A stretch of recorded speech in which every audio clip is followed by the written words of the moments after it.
स्वागत दोस्तों आपका शार्प बाइक के एजुकेशन में। MGP 7 को हम लोग पढ़ रहे थे। आज इसमें हम लोग को चैप्टर 9 शुरू करना है, चिपको आंदोलन। आइए शुरू करते हैं इसको। अगर आपने चैनल सब्सक्राइब ना किया हो तो सब्सक्राइब कर लीजिएगा। साथ ही साथ हमारा Telegram channel sharp bike education उसको भी ज्वाइन कर लीजिए। आप हमारे साथ इंस्टाग्राम और ट्विटर पर भी जुड़ सकते हैं। आइए समझते हैं इसमें चिपको मूवमेंट, चिपको आंदोलन। चिपको आंदोलन की उत्पत्ति की खोज कीजिए, यानी कि इसकी शुरुआत कैसे हुई और इसके बारे में विस्तार से बताना है। समझते हैं इसमें। चिपको आंदोलन का संबंध मुख्य रूप से महिलाओं से था। इस आंदोलन का उदय वर्तमान उत्तराखंड राज्य के गढ़वाल हिमालय पर्वत क्षेत्र से हुआ था। यानी ये जो चिपको आंदोलन था यह उत्तराखंड राज्य में हुआ था और आज का जो गढ़वाल इलाका है यहाँ पर यह आंदोलन संबंधित है। यहाँ से यहाँ की भौगोलिक संरचना अत्यंत दुर्गम थी। यहाँ भंगुर परिस्थितिकी प्रायः भूकंप की स्थिति, अपरदनकारी नदियाँ, सीधी खड़ी दुर्गम घाटियाँ थीं। यहाँ की दशा कृषि के अनुकूल नहीं थी। यहाँ विस्तृत क्षेत्र में वन और आरक्षित वन थे। यहाँ से स्थानीय समुदाय चारा, ईंधन, फाइबर प्राप्त कर सकता था जो उसकी जीविका में सहायक थे। तो जो ये इलाका था ये पहाड़ी इलाका था। पहाड़ी होने की वजह से यहाँ पे बड़ी बड़ी दुर्गम घाटियाँ होती थी। यहाँ पे भूकंप की स्थिति हमेशा होती थी, अपरदनकारी नदियाँ होती थी और यहाँ भूमि का अपरदन भी हो जाता था, जिसे कहते हैं कि ऊपर की सतह खिसक जाना। यहाँ पर ये सदैव ऐसी स्थिति बनी रहती थी और यह बिल्कुल भी किसानी इलाका नहीं था। इसलिए जो यहाँ के लोग हैं ये लोग जो है वन पर निर्भर रहते थे, लकड़ियों के लिए, चारा के लिए, इन सब के लिए ये जो स्थानीय लोग थे ये वन पे निर्भर करते थे। आगे समझते हैं। नियमित आमदनी के साधन का अभाव था, इसलिए पुरुष कमाने के लिए बाहर चले जाते थे और जो महिलाएं होती थीं वो प्राकृतिक संसाधनों की रक्षा करती थीं और यही निर्भर होती थीं। यानी कि इनको ही अपनी रोजी रोटी चलानी रहती थी, तो इसके लिए वो जो प्राकृतिक संसाधन हैं इन सब पे यह निर्भर रहती थी।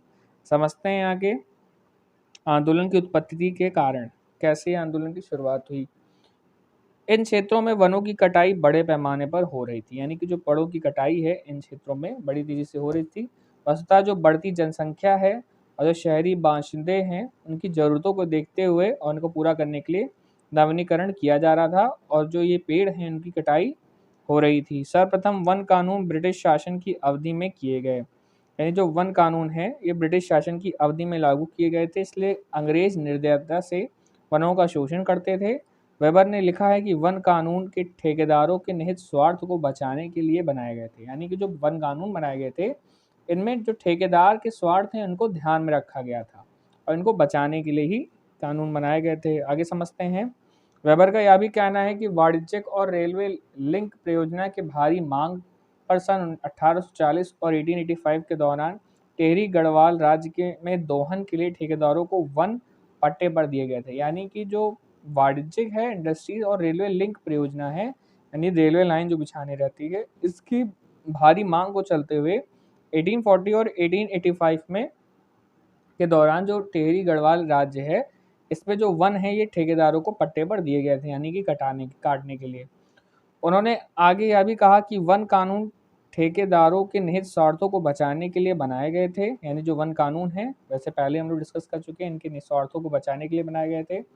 शक्ति स्थानीय लोगों के हाथ से सरकारी वन अधिकारियों के पास चली गई। यानी कि वहाँ जो स्थानीय लोग होते थे, जो वो कानून बनने से पहले जो वहाँ की वन परिस्थिति की थी इनकी रक्षा करते थे, उससे उठकर उनकी शक्ति किसके पास चली गई? सरकार के पास चली गई, यानी अंग्रेजों के पास। अब जो अंग्रेज थे वो निर्दयता से इनका क्रूरता से शोधन करते थे, यानी कि उनको क्रूरता से कटाई करते थे।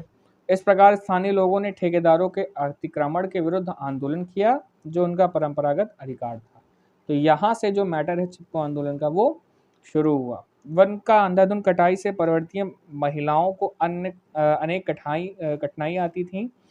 उन्हें अपनी जीविका चलाने के लिए आवश्यक वन संसाधन जैसे चारा, ईंधन आदि आसपास नहीं मिलते थे।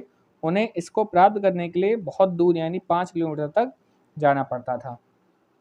तो जो जो बेसिक नीड्स थी, जैसे कि जो पशुपालन होता था उनके लिए चारा, और जो खाना पकाना है और जो लाइट्स है, इन सब के लिए जो ईंधन होता था लकड़ियों का और ऐसी चीज़ों का, उसके लिए उनको आस-पास नहीं मिलते थे, काफ़ी दूर-दूर 5 किलोमीटर तक जाना पड़ता था। और अब वहाँ जाने के बाद जब उन सब की कटाई हो जाएगी तो वो यहाँ से कहाँ पूर्ति कर पाएंगी, इस वजह से वो इसमें फ्रंट के तौर पर उतरी इन आंदोलन में। नवीनीकरण के कारण बाढ़ का खतरा बढ़ गया था और एक विस्तृत क्षेत्र में बाढ़ आती थी। तो जब नवीकरण यानी कि जब वनों का कटाई हो रही थी, इससे बाढ़ का खतरा जो होता है वो बढ़ गया था और जो क्षेत्र है, जो विस्तृत क्षेत्र है, बहुत ज़्यादा विस्तृत क्षेत्र में ये बाढ़ आती थी। विनाशकारी बाढ़ से भूस्खलन होता था, यानी कि लैंडस्लाइड का मामला होता था, देखने को मिलता था।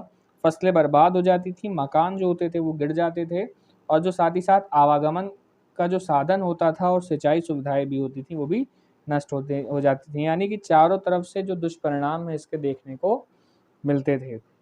जहाँ एक और आवागमन का साधन आवागमन में भी रुकावटें आती थीं, सिंचाई सुविधाएं भी नष्ट हो जाती थीं, फसलें भी छोटी-मोटी वो बर्बाद हो जाती थीं और मकान भी गिर जाते थे। यानी कि वन कटाई से कितना अत्यधिक प्रभाव पड़ता था, ये आप साफ-साफ देख सकते हैं। आंदोलन की उत्पत्ति में सहायक व्यक्ति के एवं संगठन, यानी कि कौन से जो मेन व्यक्ति हैं, जो इसमें प्रमुख रूप से भाग लिए हैं। इनमें सबसे पहला नाम आता है मीराबेन का। गांधी की एक निकट सहयोगी थीं यह। चिपको आंदोलन में उनकी विशेष योगदान रहा। उन्होंने 1940 में ही महिला हिमालय क्षेत्र में जाकर अपना काम शुरू कर दिया। उनकी भूमिका निम्नलिखित थी। सर्वप्रथम उन्होंने कृषि वृद्धि की ओर ध्यान दिया। इसके लिए उन्होंने एक पशु केंद्र पशु लोक की स्थापना की। उन्होंने अनुभव किया कि नवीनीकरण का बहुत प्रतिकूल प्रभाव पड़ता है। इसके कारण जल संकट बढ़ता है, यानी जब नवीकरण का समय आता है तो इससे जल संकट पड़ता है। इसके लिए उन्होंने चेतना जगाए व्यक्त की। अगला है, उन्होंने बांज वृक्षों के अस्तित्व को खतरा महसूस किया, यानी जो ब्रांच वृक्ष होते हैं जो परिस्थिति के लिए इंपॉर्टेंट होते हैं, इसके अस्तित्व को खतरा महसूस किया, जिनके स्थान पर व्यापारिक महत्व यानी कि व्यापार के महत्व के लिए चीड़ के पेड़ लगाए जा रहे थे, यानी कि बांज के वृक्षों की जगह चीड़ के पेड़ लगाए जा रहे थे। इसलिए इन्होंने चेतना व्यक्त की। बांज के वृक्ष का पारिस्थितिकी कार्य महत्वपूर्ण होता है, यानी कि इकोसिस्टम के लिए जो बांज का वृक्ष है वो महत्वपूर्ण होता है। तो इसके लिए इन्होंने चेतना व्यक्त की, इनको बचाने का कार्य किया। वह हिमालय को आदर की दृष्टि से देखती थी। मीराबेन ने 1950 में ही चेतावनी दी थी कि हिमालय में कुछ गलत हो रहा है। उन्होंने नवीकरणीय जल क्रांति और मृदा अपरदन का विस्तार से व्याख्या किया। वे वन संसाधनों का दोहन करने वाली प्राइवेट उद्यमियों से दुखी थी।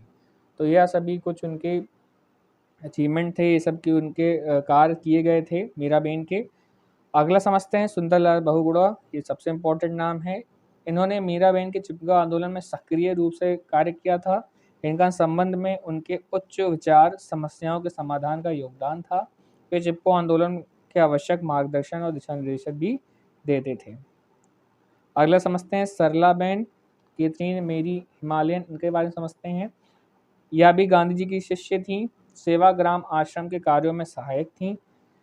उन्होंने बुनियादी शिक्षा में योगदान दिया, यानी जो बेसिक शिक्षा है 1 से 5 तक की उनकी में इन्होंने योगदान दिया। उन्होंने कुमाऊं क्षेत्र में लड़कियों के आश्रम के स्थापित किए। उन्होंने अनेक युवा महिलाओं को संगठित बनाकर सामाजिक कार्यकर्ता के रूप में कार्य किया। उन्होंने लोगों में पर्यावरण के प्रति जागरूकता उत्पन्न की। 1961 में पर्वतीय समुदाय और पर्यावरण के संरक्षण के लिए एक संगठन बनाया जिसका नाम उत्तराखंड सर्वोदय मंडल था। तो यह सब कुछ कार्य थे प्रमुख लोगों के जो चिपको आंदोलन में सक्रिय रूप से अपने भागीदारी दिए।